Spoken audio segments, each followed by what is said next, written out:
The tiger shark, king of the Caribbean. This perfectly adapted hunter can detect a particle of blood in 10 million parts of water and will track an injured fish over several kilometers. Special sensory cells register weak electric fields, locating any animal in its surroundings.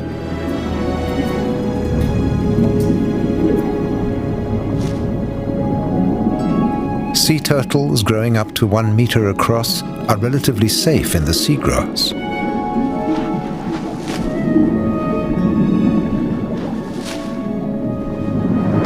The tiger is waiting for a moment of weakness.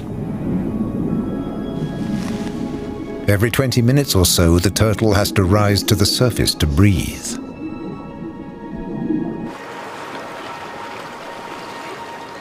Now it's vulnerable.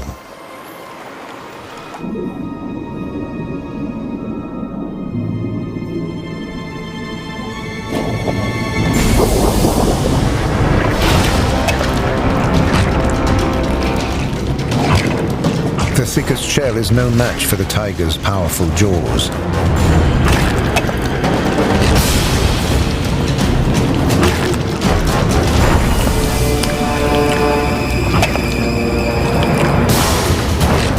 Within minutes, the Caribbean's largest predator has dismembered its 100-kilogram victim.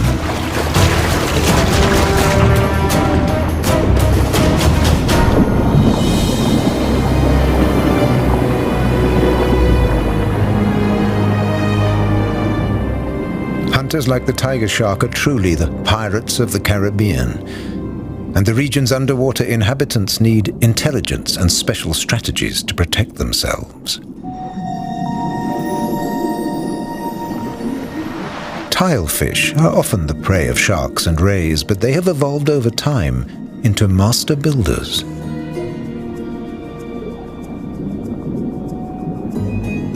They use their nests, constructed of coral remains, to hide from predators beneath the seabed.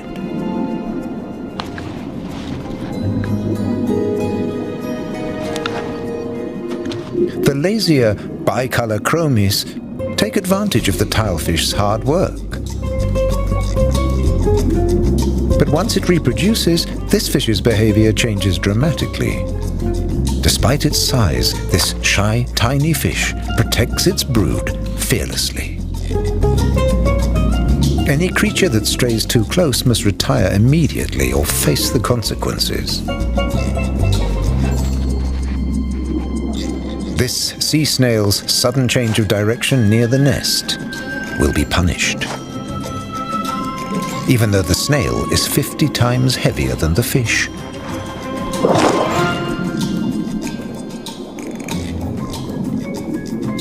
Once the coast is clear, the jawfish emerges from its custom-built hideout. As soon as it's sure there are no creatures with teeth in the vicinity, the eggs it holds in its mouth are rinsed to give them fresh oxygen. The male guards the brood for a week. During this period, it doesn't eat.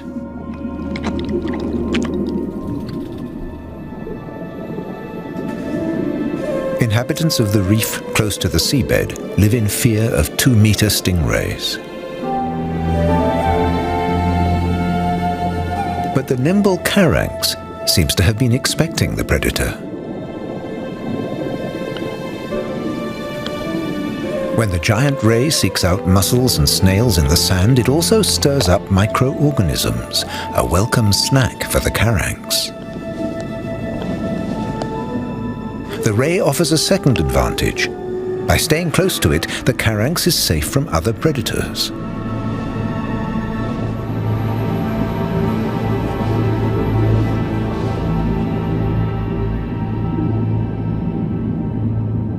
At 30 centimeters, an adult queen conch is the Caribbean's largest snail. Its shell is too tough, even for a stingray to crack open. That makes it a much-desired home once its original inhabitant is no more. It soon becomes a thriving community.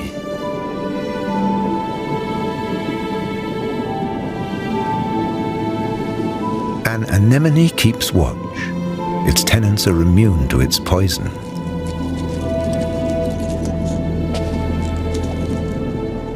Only a few species, like the goby, ever leave their safe haven at all. And with good reason. The reef is the scene of a constant arms race.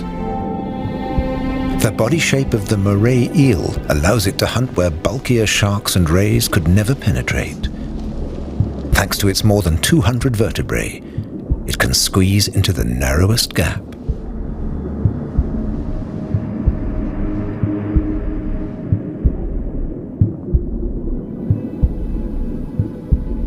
But the hunted are not powerless. The porcupine fish defends itself with an armor of sharp bristles.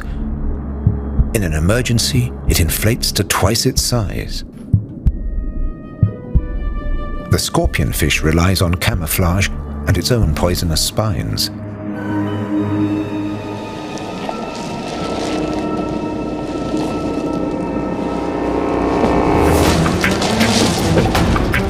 When attacked, the scorpionfish splays its poisonous barbs and stiffens its body.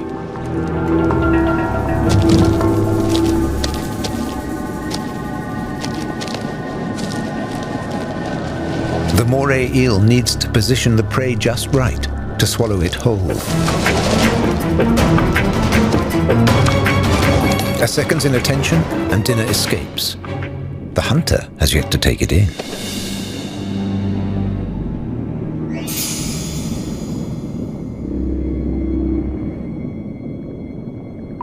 Some species protect themselves from predators by becoming indispensable. Remora attach themselves to sharks with their suckers and hitch a ride without being eaten. They have something to offer in return.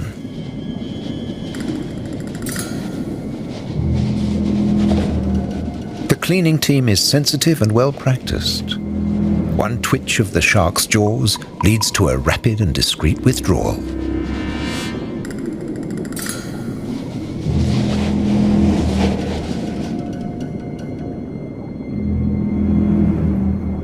Hunters aren't always hungry. Perhaps the position of their fins or their relaxed movements make it clear that this group of reef and silky sharks are currently no danger. The Caracs seem to think so, and they'll make the most of the moment.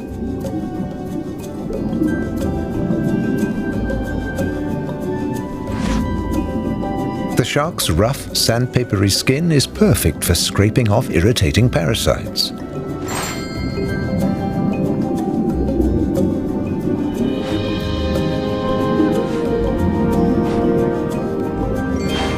The majestic hunter reduced to a swimming beauty salon. Sharks have to put up with other unwelcome guests. Remora, or suckerfish, attach themselves to the sharks to conserve energy while swimming. When the shark eats, there are always leftovers. When it doesn't eat, there are always alternatives.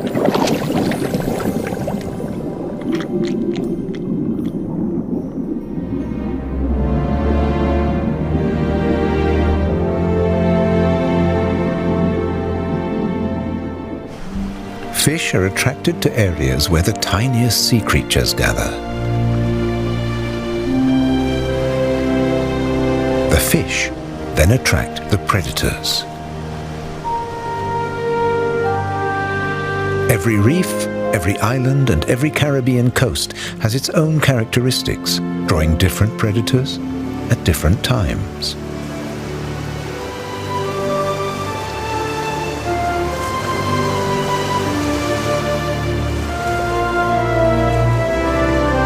As night falls on the Honduran island of Roatan, a mysterious hunter emerges from the depths. Off the coast, the seabed drops vertically almost 3,000 meters. This makes it one of the few places on Earth to observe a giant of the seas, if you can find it. That's the goal of Carl Stanley and his custom-built submarine, diving to 900 meters below sea level. The water water is freezing and the pressure 90 times higher than on the surface.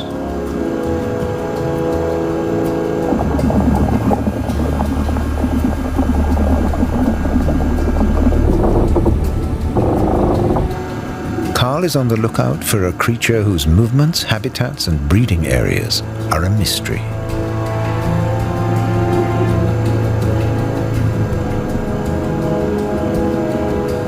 He may stay down for 3 days, traveling to places no other human has seen.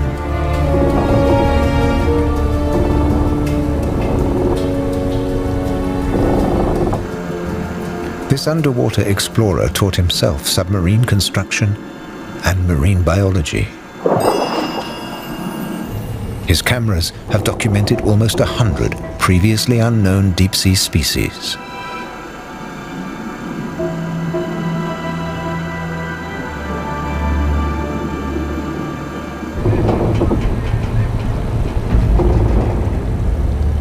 But his one continuing study is the six-gill shark.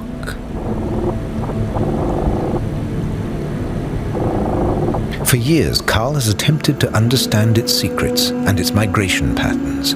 It can be found throughout the Caribbean Sea and the Atlantic Ocean, but nobody knows how many of these animals actually exist, as they usually live more than 1,000 meters below the surface.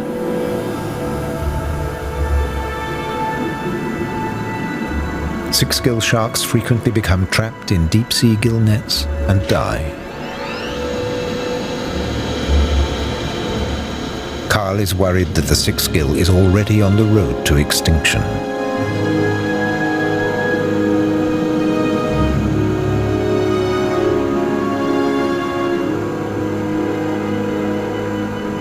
The sharks hunt in total darkness. As Carl carefully follows the 5-meter-long animal, he realizes how sensitive it is to light. The submarine lamps blind it.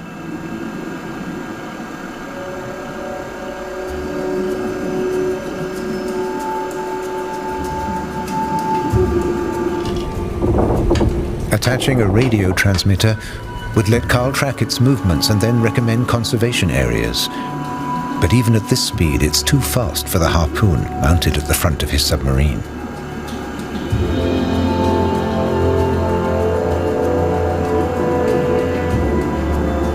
Suddenly, the shark vanishes in a cloud of mud. Possibly it's discovered food, either crustaceans or animal remains that sunk from the surface.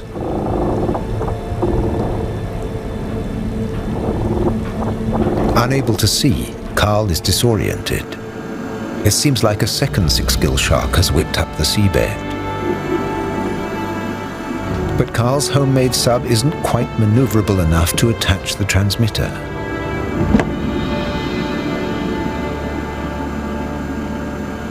Visibility is decreasing, and an encounter with a rock could prove fatal.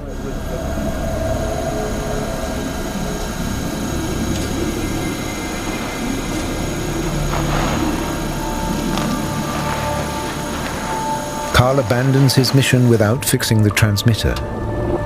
But something else is bothering him. He's only seen female sharks, no males. Perhaps this is where the six-gill sharks give birth to their young. Is Roatan the nursery for these ancient creatures of the deep? He returns to the surface where day has turned to night. The transmitter will wait for next time.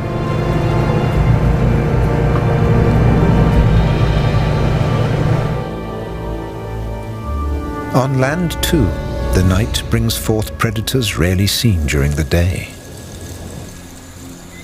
Their front legs have developed into long feelers, and their pedipalps, between the jaw and the legs, are covered in dozens of hooks and thorns to ensure their prey cannot escape. Despite their imposing armory, whip spiders must be wary. Of the non-native cane toads, these insatiable intruders were introduced by humans. They're venomous and always hungry. With no natural predators, their numbers are rising across most of the Caribbean islands.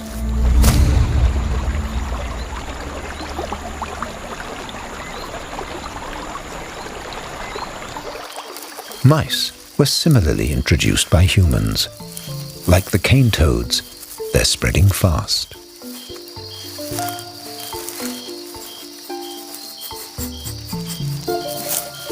The babies are left to fend for themselves while the mother looks for food.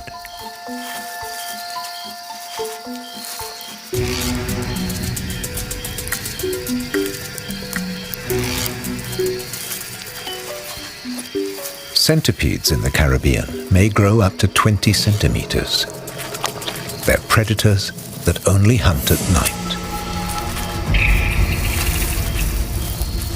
Their poisonous saliva paralyzes their prey.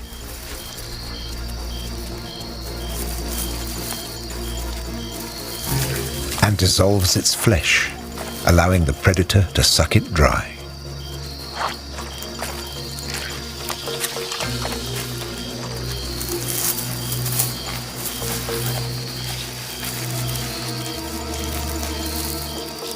The mother mouse returns to care for her young. Has she noticed that one of her offspring is missing?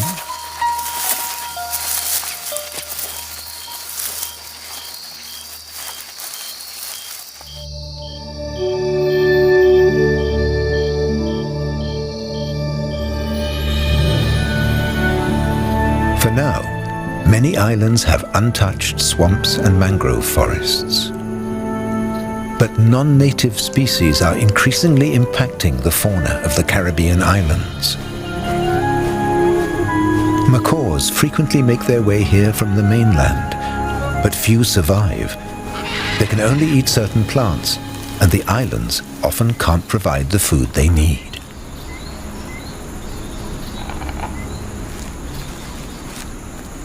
Boa constrictors, the largest predators on many islands, find it easier to adapt.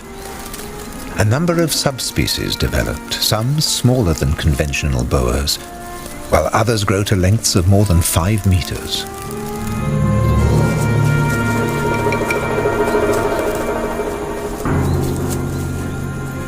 The boas prey on agoutis, another non-native species.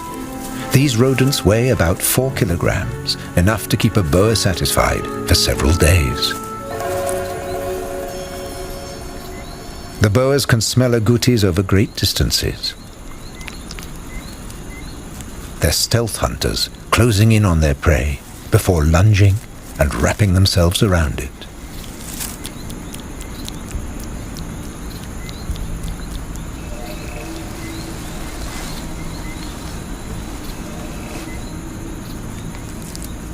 But the agouti has seen a movement in the undergrowth. It begins to drum with its rear legs to warn the others.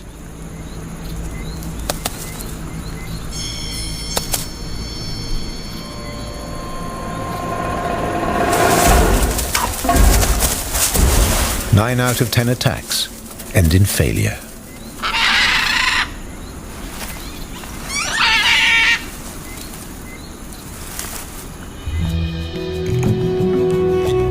One species that has survived in the remote forests of Roatan Island undergoes dramatic changes for a few weeks every year.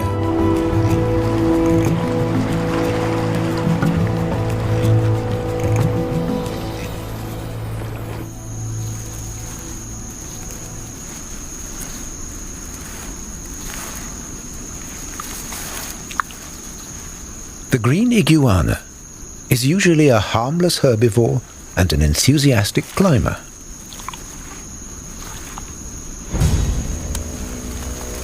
But in February and March, the males become extremely aggressive. No rival is tolerated.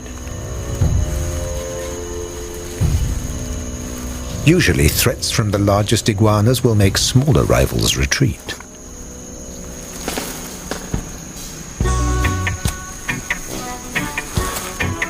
But if one of two almost 2-meter-long lizards refuses to back off during the mating season, the consequences are violent and bloody.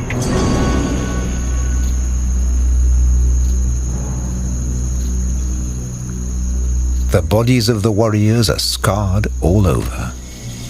Severed limbs and fatal injuries are not uncommon.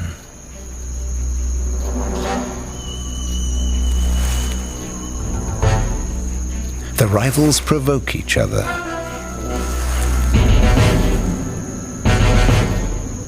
If a female appears, the gloves are off.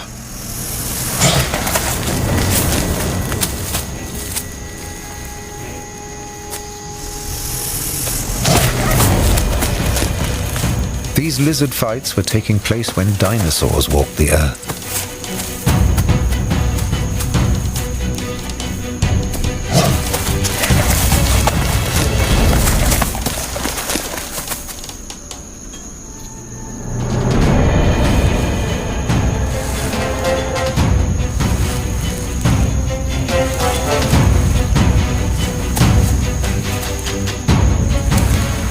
Male iguanas have far stronger jaw muscles than the females of the species.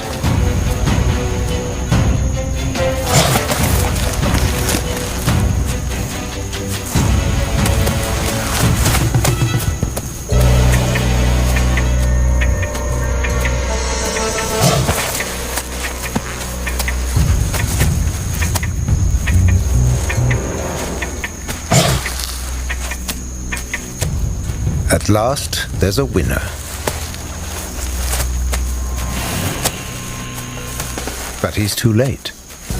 A far smaller male has exploited the over-eagerness of the combatants. The female is immobilized by a bite to the neck. It's always a good idea to be in the right place at the right time.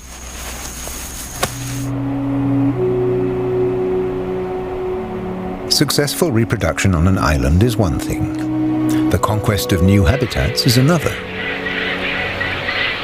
Birds have no problem with Caribbean island hopping.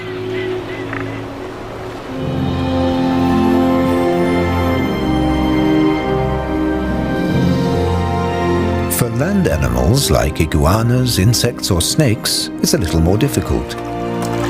Mostly they arrive as unwilling castaways after great storms. Some make landfall after hundreds of kilometers clinging to driftwood. Arriving on isolated islands, the immigrants have to reinvent themselves. They may turn into new species. Cayos Cochinos, an island group off the coast of Honduras, is a famous example. On its 2 square kilometers is its very own subspecies of boa. Here, constrictors are pink.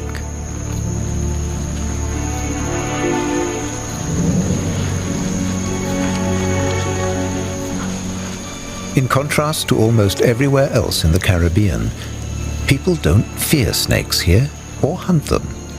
They're welcome guests, even for families with small children.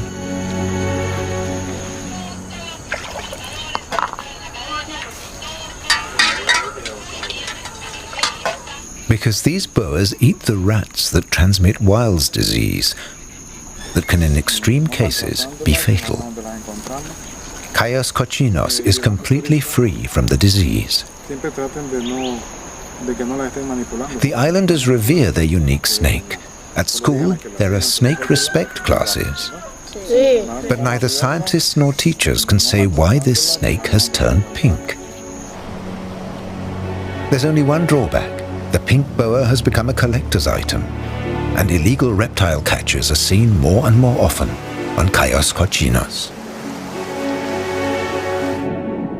If you live underwater, conquering a new habitat can be all too easy. Not always an advantage for a sensitive ecosystem.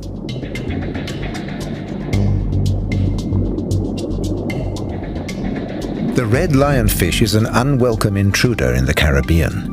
This venomous fish is native to the Pacific, but a few were discovered in the Caribbean at the turn of the millennium. They probably came from an aquarium. Native predators like the grouper avoid the poisonous lionfish.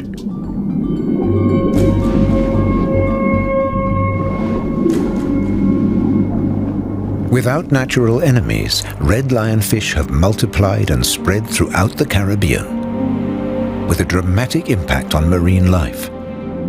The reefs are deserted. Scientists have established that adult lionfish eat up to 50 small fish a day, The faster the lionfish spread, the fewer other fish survive. By now, there are more than 15 times as many red lionfish in a hectare of Caribbean reef than there are in their original Pacific habitat. Biologists were forced to react.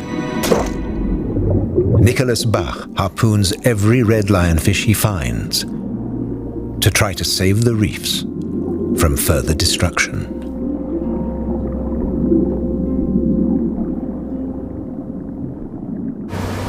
And he does more. He takes biologists and diving instructors on diving expeditions.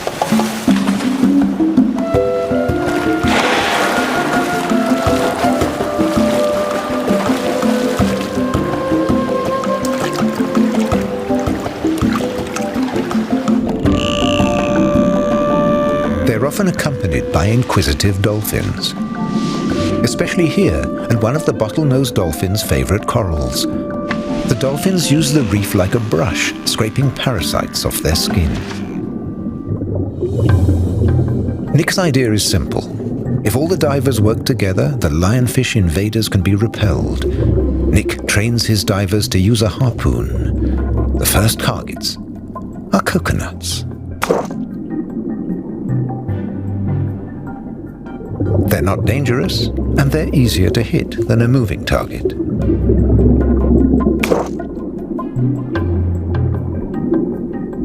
The red lionfish also hunts the young of many marine predators. Biologists have found the remains of young barracudas and groupers in the invaders' stomachs. Combating the invasion this way only works where diving is frequent. On many islands, scientists have now gone further.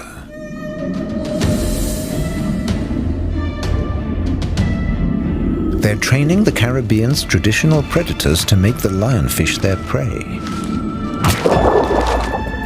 Sharks and groupers are immune to its poisonous spines. And after all, their Pacific relatives have no objections to consuming the fish.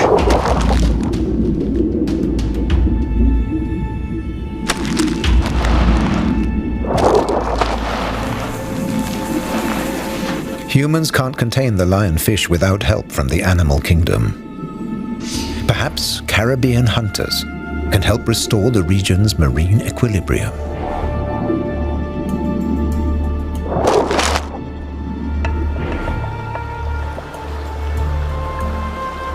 The underwater ecosystem has a direct impact on the island's human population.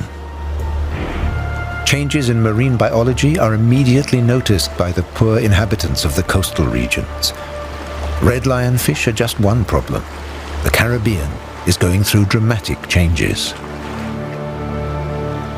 The nets remain empty as the populations of the large fish predators shrink.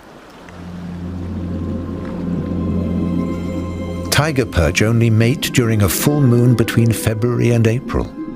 For centuries, the fish have sought out the same reefs for mating. The males expend a lot of energy battling their rivals. To increase their chances with the females, they look their best. Their striped scales glow intensely.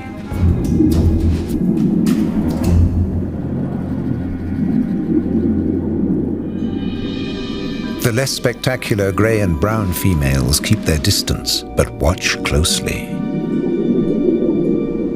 Which male is worth mating with?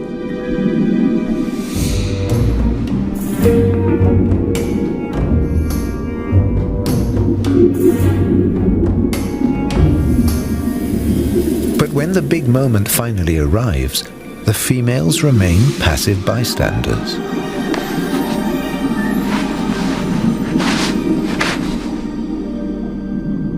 The males perform as they should, to no effect. The females take no part in the mating rituals and lay no eggs. The male's sperm is carried away by the current. An entire generation is lost. Scientists believe this catastrophe is a direct result of global warming.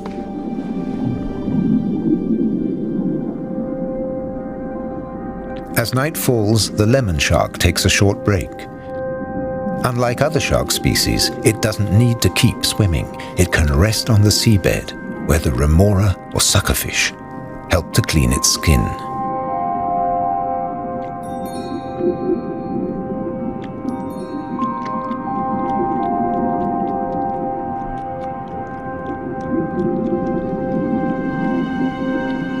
At night, caution is advised, and an enemy can provide protection as long as one remains within its venomous tentacles.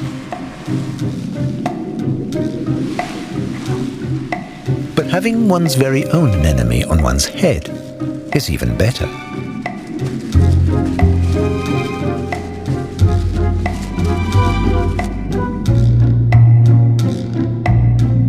The Caribbean reef squid hunts at night. Its 10 tentacles catch the fish hunting plankton that rises from the deep.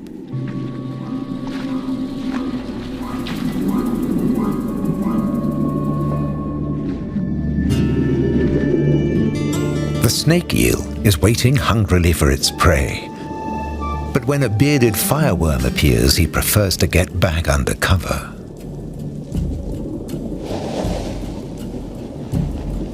Although it's no more than 30 centimeters long, the fireworm has no enemies. They're all too scared.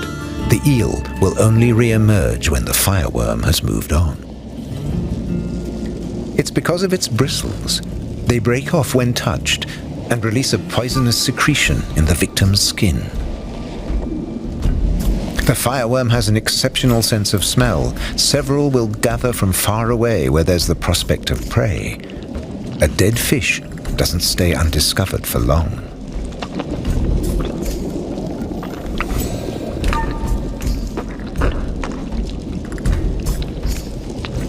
The pincers on their snout soon scoop out the flesh from the cadaver.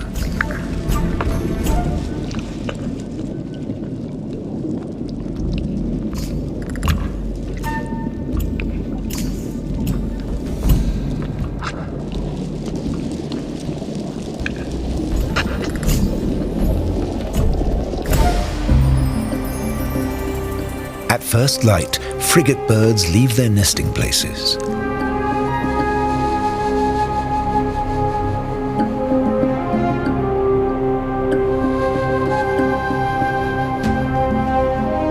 They crisscross the Caribbean, covering more than 400 kilometers a day.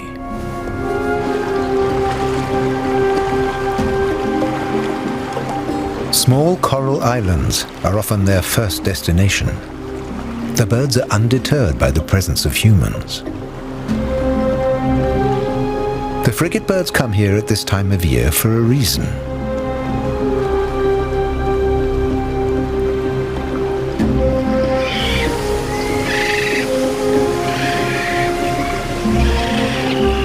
They wait patiently in the warm air currents for other seabirds like the terns to become active.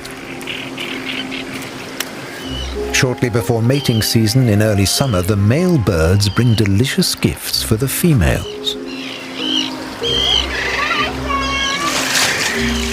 The gifts are collected from the shallow waters near the beach.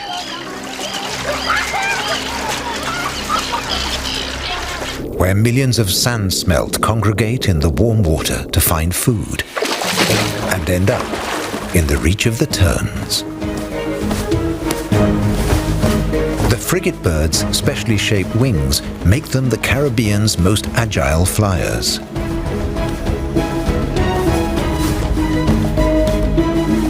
Facing danger, a tern will swallow the wedding present itself.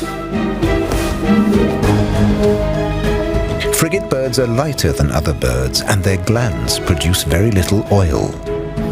This means that their feathers become saturated in contact with water, so they're unable to dive like the terns.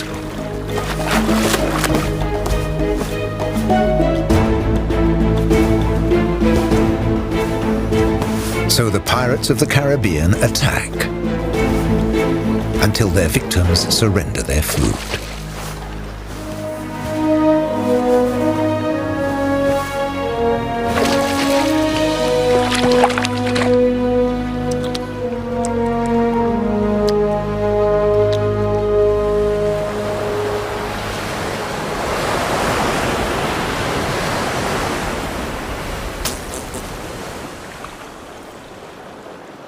frigate birds follow whale sharks for a particular reason. Each spring, currents carry enormous amounts of plankton from the Atlantic to the coasts of Mexico. The Earth's largest fish filters 1,000 liters of water an hour to eat its fill. The whale shark guides the frigate birds to plankton eaters they would otherwise miss. Huge shoals of jacks, pompanos, and sardines.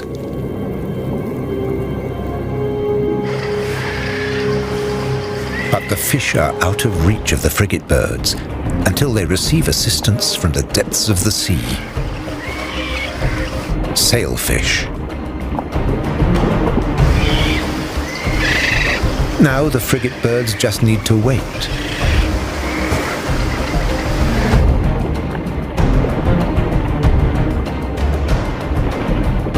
The sailfish drive the shoals towards the surface.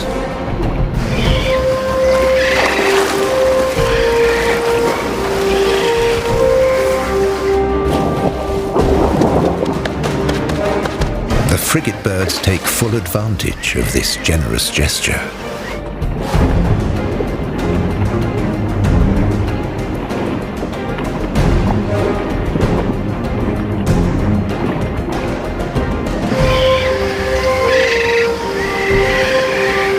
Using their long swords, the sailfish select individual fish, disorient them, and then collect their prey.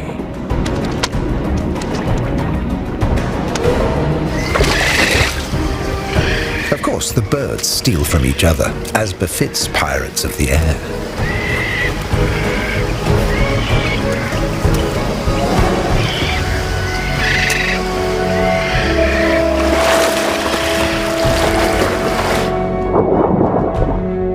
After a few minutes, the Caribbean teamwork comes to an end. Once the sailfish have had their fill, the frigate birds are left with nothing to hunt.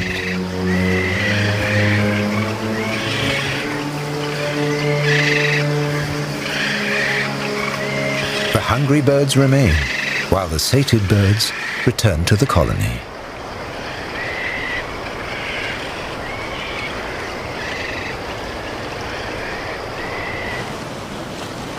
Marine predators avoid each other among the coral reefs. The sharks are the greatest underwater hunters.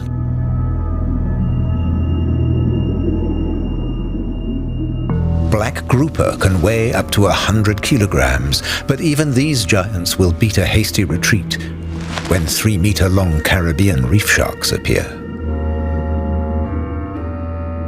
Black groupers usually stay in one place.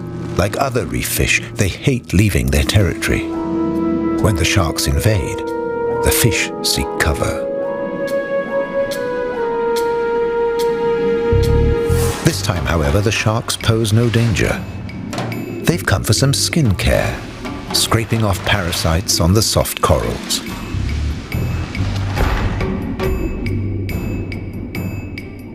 A Nassau grouper is the first to emerge from its hiding place. It intends to take advantage of the situation. A shoal of grunts, distracted by the presence of the sharks. Well camouflaged, the grouper engages in some reconnaissance. Groupers perform an important function in the reefs. By eating injured and sick fish, they prevent the spread of disease. A grunt's injury attracts the grouper, which can sense the blood particles in the water. Near miss.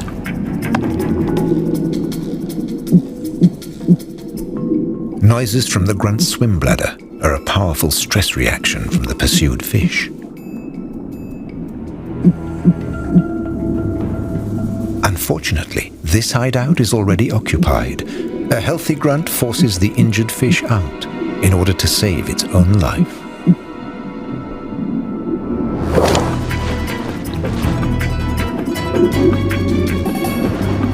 The hunter has caught its prey, and the shoal relaxes.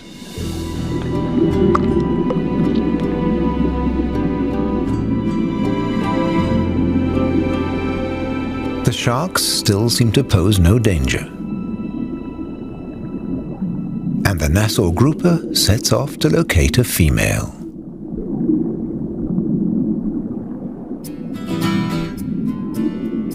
The first courtship rituals begin in January, 2 weeks before the full moon.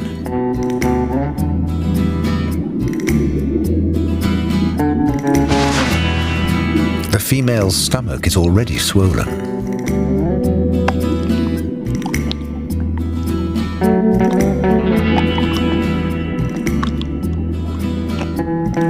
Unfortunately for the male, no amount of affection will lead to success here. The males and females are about to embark on a long journey.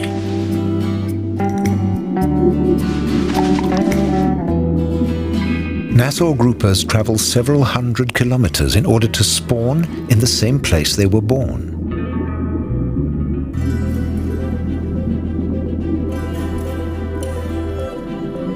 Only a few will return. The annual spawning assemblies are mercilessly fished. Most of the Caribbean's grouper species are endangered.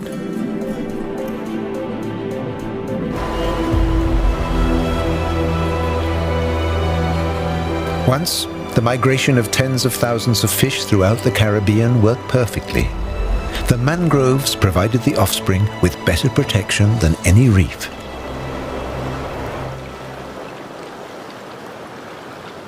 But these nurseries attract predators you wouldn't expect to see so far from the American continent.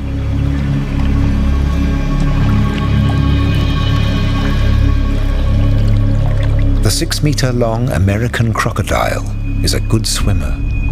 Some individuals cover hundreds of kilometers of open sea. Now, these archaic reptiles dominate the mangrove forests on the most isolated Caribbean islands. No living creature is safe from their jaws.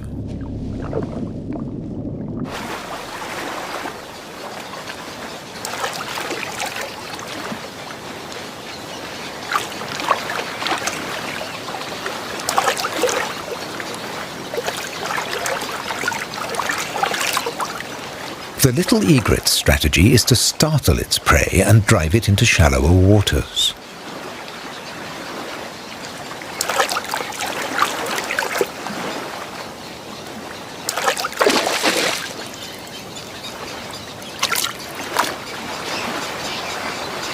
Herons and other bird species live in large colonies in the mangroves.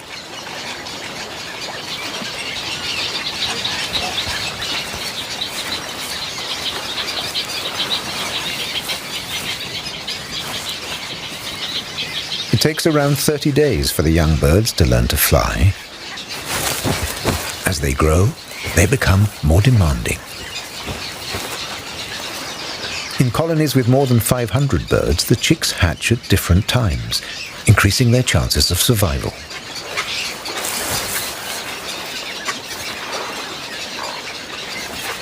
In good years, some couples may breed twice.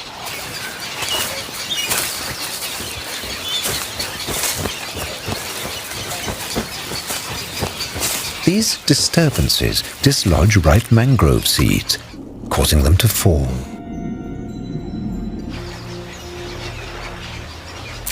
The seedlings are more than 10 centimeters long. They ensure that the mangroves continue to spread.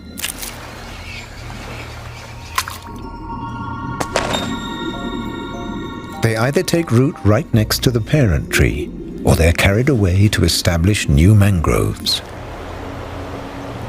Either way, the trees form a labyrinth of life, and a nursery for reef fish and marine predators.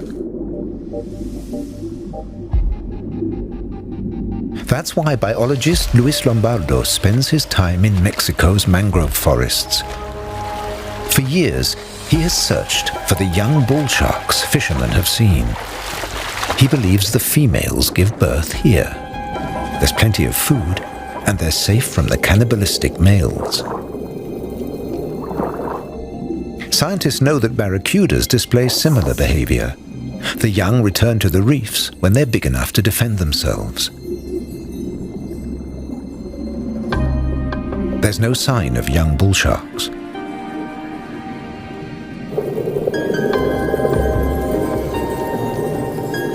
And there are few other shark species or groupers.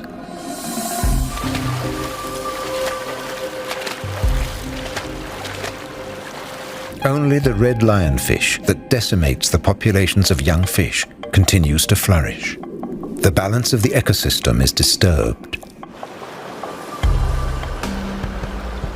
But the great underwater predators depend on it.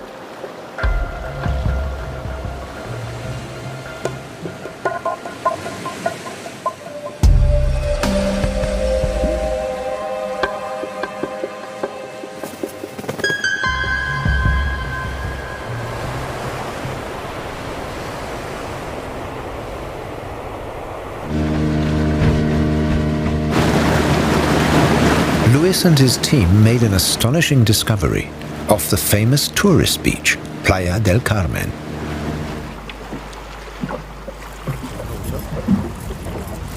Bull sharks congregate here for 2 or 3 months a year. Stainless steel chainmail tunics and trousers protect the researchers from the sharks.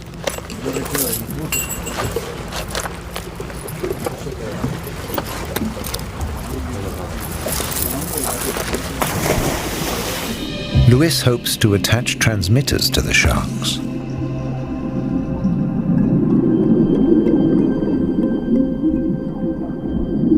Almost all the bull sharks that come here in winter are pregnant females. Luis believes they give birth to their young in the surrounding mangrove forests.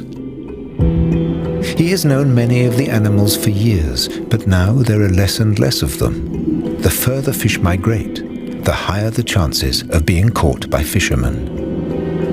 Conservation areas and hunting bans can only be introduced when the sharks' migration routes have been established.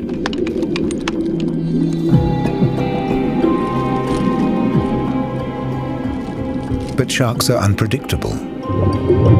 Attaching a transmitter is a dangerous task.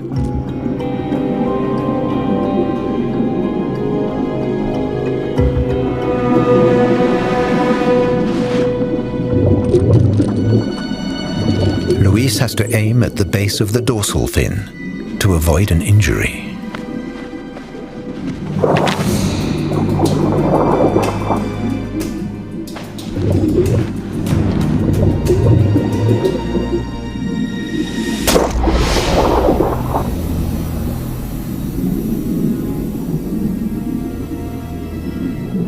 The shark barely notices the small puncture wound and doesn't try to escape. To date, the team has tagged 30 females, relaying data to receivers across 100 kilometers of reef and mangrove forest. It won't be long before Luis locates the bull shark nursery. Finally, it'll be possible to establish conservation areas. But time is of the essence, and not just for bull sharks. The threat of extinction facing the Caribbean's great hunters is proof that the rhythm of life in the wild Caribbean has been disturbed.